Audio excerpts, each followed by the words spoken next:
Welcome back, everyone. Dustin here again, Average Guy Hi-Fi, with another video for you guys. And this is one of those topics that I've really been wanting to make a video on for a long time. This is just one of my beginner's guide series. I like these because this channel is hopefully going to be focused on helping people save money and also people that are just getting into the hobby. And right now, home theater is booming, and I think that's why my channel's just been doing so well with subscriber counts and things like that. So this is a hotly contested topic. Now, you're going to get, if you ask 50 people, you probably get 50 different answers.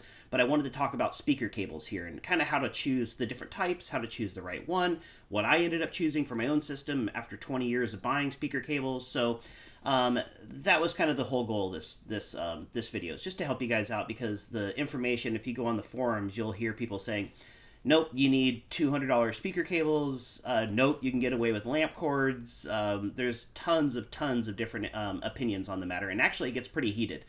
I've seen many people banned over the forums and things like that for just not willing to accept other people's opinions, things like that. So it's one of those fun topics. I always sit back and watch. I'll grab a bucket of popcorn and just read the hundreds of comments coming down saying, hey, high price speaker cables don't make a difference, and just watching the cascade. And the good news is I'm one of those people, like, I like both opinions. I like the people that go out and have $20,000 speakers and they have $2,000 speaker cables. You know, those people, I think this hobby needs those people as well. And I like the people on a budget that are just running the kind of cheapest 18 gauge speaker cable to use speakers, you know, those type of things. I think that there's definitely room for those two and everybody in between, which is kind of where I fall in. So there's the main thing about speaker cables is choosing the right ones for your speakers, how long the speaker cable is going to be, the ohms of your speakers themselves. Basically, it comes down to resistance. So the first thing I would recommend is looking at your speaker manufacturer and figuring out what they recommend. A lot of times in the manuals, they'll give you an idea of what they recommend for what gauge of speaker cable to run to your speakers. So, and again, that comes down to the power that you're going to be running to them, how long the gauge is going to be, the ohms of the speakers, things like that. So, and when it comes to speaker gauges themselves, it's actually a little bit backwards. Typically, the speaker gauges run from 18 gauge to 10 gauge. And most of the time when you have those type of meters or metrics for a product, it's like 18 gauge would be the biggest. But actually, in that scale, 10 gauge is going to be bigger than the 18 gauge. 10 gauge a lot of times is going to be, like, actually have them right here just so I can kind of show you guys. I have all the different ones. This right here is just Blue Jeans cable 10 gauge, so really thick style wires there. And then I also have these, which I just bought. There's going to be a video coming up here. I'm rearranging my front end, so I have to buy all new speaker cables and things like that. And this is just like a 100-foot spool of 16 gauge speaker wire, but it's flat, so a little bit different style, so you can run it under rugs and it won't leave that big of a bump, things like that. So a lot of different gauges. I think this consensus is the longer that you're going to be running the lines, the speaker wire, kind of the thicker gauge you should go. So if you're going like 50 feet, that's pretty long in the most home theaters, but you got to run them in walls, you got to run them around the rooms, things like that. So 50 feet, I'm in a little tiny room here, about 11 feet by 16 feet deep, and I needed a 35-foot speaker wire for the way that I'm going to be rearranging. So just kind of give you an idea that it actually adds up pretty quick by the time you add if it's on a bookshelf, it has to go longer. You got to run it around the corner of the room so you don't have wires everywhere. So always measure out how much length you need. That's starting one. If you're just running it from your receiver to your left and right and center, obviously you can get away with shorter runs, but if you have to run it around the rooms, you got to go a little bit longer. So the reason I chose like that 10 gauge wire right there is because that's going into my little 2-channel system over there, and I'm running 300 watts RMS to some speakers. It's not a very long run, so it wasn't that expensive to go up to the higher gauge or the thicker gauge wire.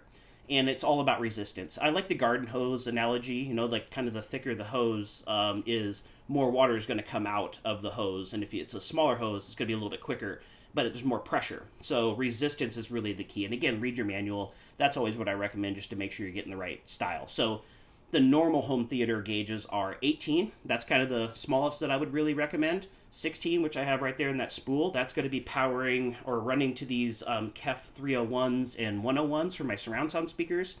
They have 14 and 16 seems to be, or 14 and 12 seems to be like the sweet spot. I do also have a Blue Jeans cable 12 right here, a little bit thinner, but just to kind of show you a difference. There's the 12, and then here's the 10, so you can kind of see if I don't bump into the microphone. A little bit thicker gauge there. So, you know, that's gauges. Just read up on that, figure out how long you're running it, what speakers you're running, what the manufacturer recommends. Pretty easy there. Another thing about it for beginners out there is that speaker cables usually come with, there's just, like, this is your standard, what people would consider a lamp cord or a zip cord, whatever you want to call it. But they also have writing on one of the sides. These wires do exactly the same thing, but the reason that one of the jackets has writing is for the positive and the negative terminals. That way you don't cross them over. You don't start at the positive on the amp, the negative, and then run that positive to the negative on the speaker. So that just helps you keep organized. I really like speaker labels. I have them on order, but I was going to show you those too. But even people just use tape, like this one right here. I just wrote a C on it because this was my old center channel wire, just to label it. But really make sure you don't cross them over. You don't want to go positive from the amplifier to the negative on the speaker. That causes issues there. There's also different style of ends. Like right here is just your standard, okay, I'm just going to run this. I'm not going to hook them up very often to different speakers. I prefer banana plugs, like these ones right here. And the reason is, as you guys know, I'm unhooking and hooking up speakers all the time. These make it very easy. So just to show you guys on this little clip center channel there, you know, instead of having to unscrew the wire connections, get it to go through that center post, all you have to do is just take the banana plug, positive to the positive, and then the negative to the negative, and you're done. So pretty easy there. That's the reason I like it, for simplicity. But if you're going to leave it, you're going to hook these speakers up, and you're probably not going to touch them for 5 years, then no reason to do that, because it's not that hard to really just screw in the bare wire.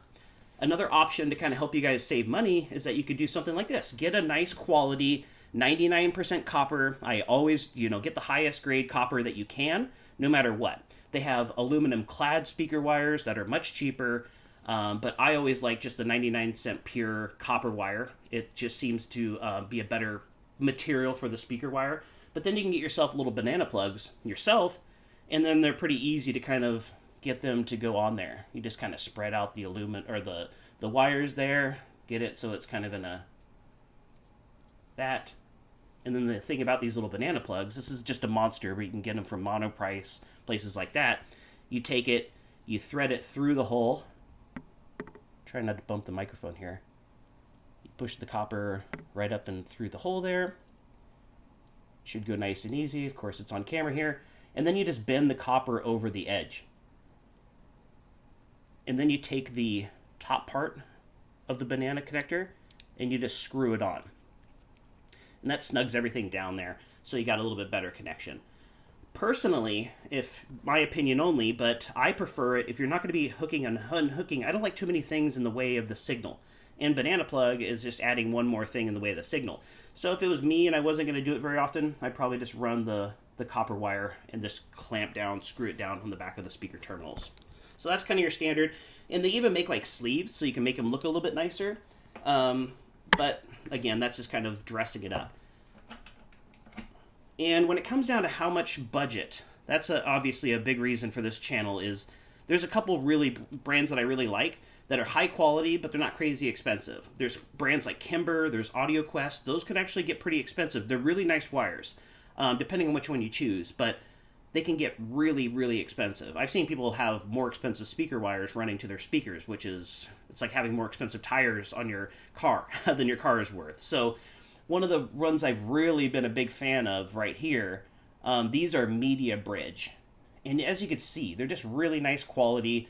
They've got nice quality banana plugs. They really do a good job biting into the speaker, so they're not very loose. Once you plug them in, they're kind of there. So I like that. This one right here is a 12 gauge, so it's a nice thick wire.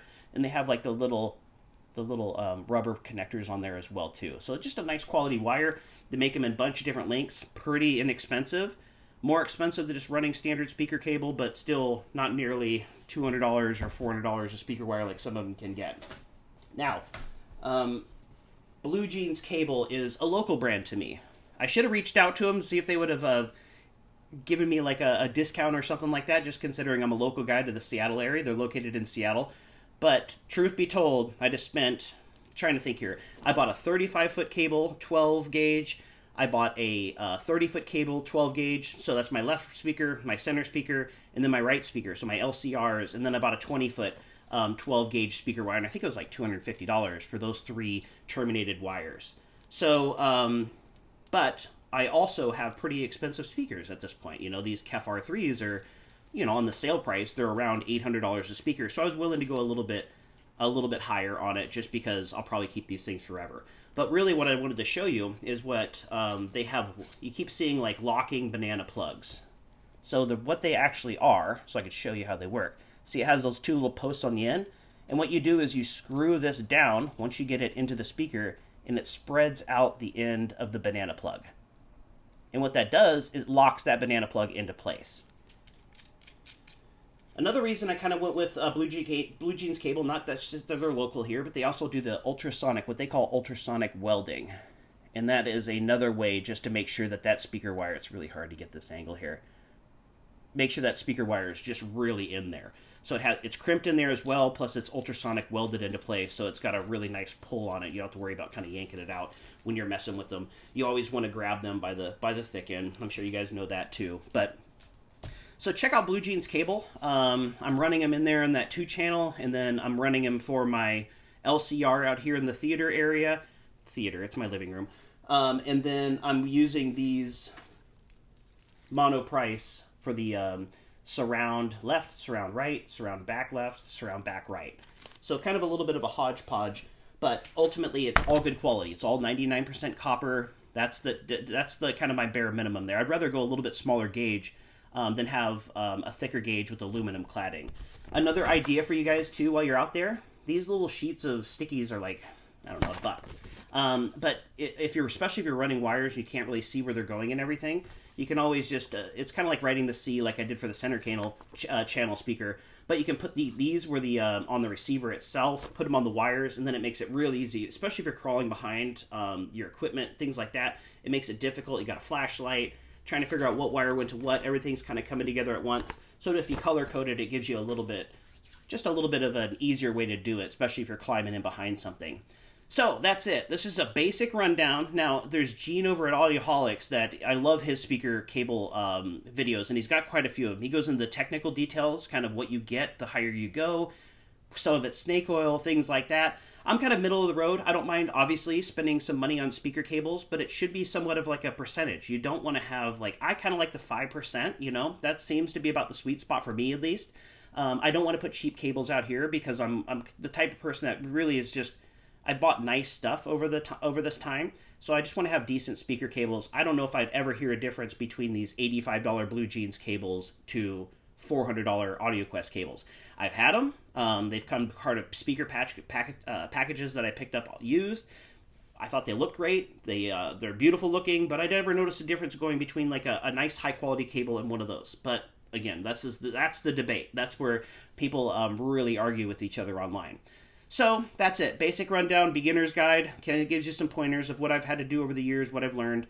The next video is actually going to be pretty cool for me, at least. I am going to rearrange my front stage here. So, like I mentioned in my previous video, I got a new TV. I'm going to wall mount it. I'm going to remove the TV stand. I bought a rack where I'm going to put all my equipment, my Blu-ray player, amplifier, receiver, into a rack and put it in that corner over there. That way this front stage area will be nice and clear. Because this is my living room, I want it to be a little bit kind of less dominating. 15-inch subs, 7 speakers in a 650 square foot duplex is a little bit ridiculous. So I'm trying to thin that out a little bit, make it look a little bit better, but I still want to retain the good sound that I have. So stay tuned for that next video. It's going to be multiple parts. I got a new TV wall mount that I'm going to review as well too. It's an inexpensive one, but it has really high ratings, so I'm excited to do that one.